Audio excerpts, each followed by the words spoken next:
leaving out the throwing on Eid day due to a necessity. So the person says, I'm busy or I need to catch a flight. He said, I've done the tawaf, ifad and the wada'. Can I pay somebody to do the throwing for me? Once again, I really do like this kind of question. Why? Because it's coming from a person who basically came to perform Hajj to gain the title, to be called Haji, Haji Saab, or Mr. Hajj. So just to start, that's the second question. Can you be called this? So you can answer this one. Well, Hajj is one of the 5 pillars of the deen. So as-salatu is one of the 5 pillars of the deen. I don't understand why don't we call you Musalli Jameel or Sa'im Jameel, similar to Haji Jameel or Haji Saab, based on how many times you perform at Hajj. But due to the customs of people that they give it as a mean of respect, but it has no basis in the religion. Because basically only Allah knows whose Hajj was accepted and who's not. People would beg Allah subhanahu wa ta'ala to accept from them the best of their deeds. Anyway, back to our subject, which is that some people come, they fly right on the 8th day, either fly or drive, so they arrive on the 8th day.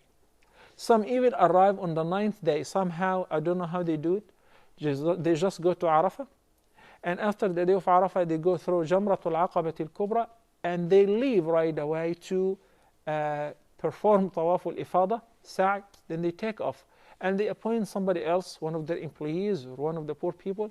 They pay them so that they can throw on their behalf the following days, which is the 11th and the 12th. This is a minimum requirement.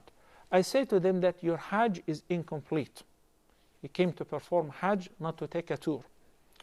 And when you appoint somebody else to throw on your behalf, you're not eligible to appoint simply because you have an appointment, or you're too busy, you have a flight to catch, you cannot stay anymore.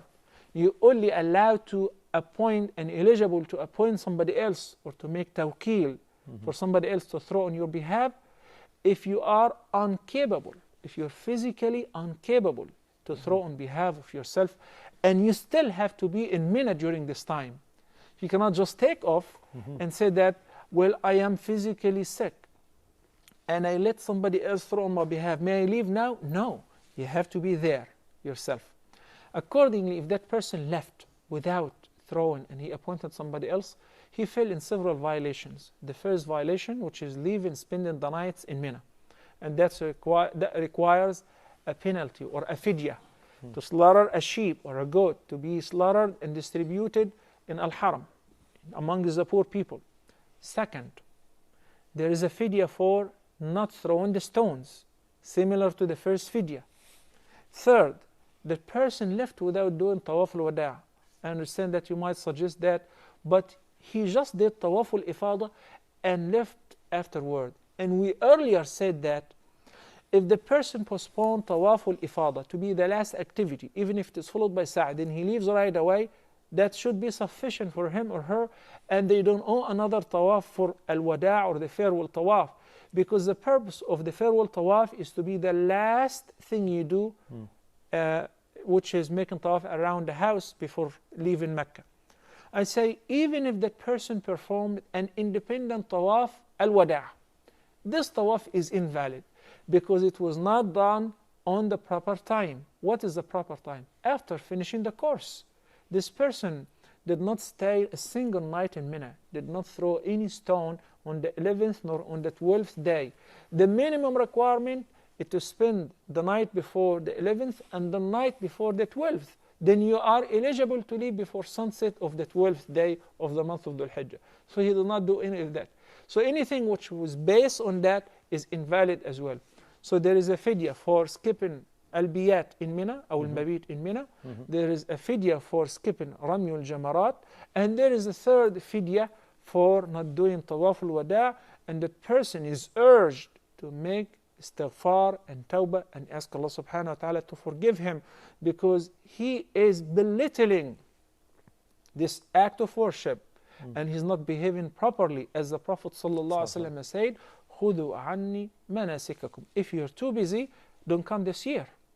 If you think that you will not be able to perform Hajj properly, then you don't have to show up, because you're taking the seat of somebody else. Jazakallah. So his situation, would he have to come back to do the fidya? He'll have to return back to Saudi? Concerning the fidya, Now you may appoint others to do the fidya on your behalf. But there is a big difference between that I had to do that, I had to leave for a reason, then I give the fidya, and between just summoning all the wajibat and the mandatory practice and the rituals of Hajj and say, I'm rich enough, I don't care, let me give 5 sheep instead of 2. And some people do that as a matter of fact. They say that, I'm not sure I may have made any violations, so let me give 5, 10. So what, it's $500, no big deal. We say it doesn't go this way. This is a ibadah, and it goes with a prescription, and it goes in order. You've made a violation, it is known that this is a violation, you should have done it properly, or avoided the violation, there is a fidya. You give it, and you ask Allah subhanahu wa ta'ala for forgiveness, and you regret that you missed the wajib. You don't say, I don't care, and you just give the fidya because you're financially capable. So if you left, some people get very sick, and they have to fly them back. This is a valid reason. In this case, they may give the fidya, and they don't have to do it themselves. Somebody whom they may appoint would slaughter the fidya in Mecca and distribute it among the poor on their behalf.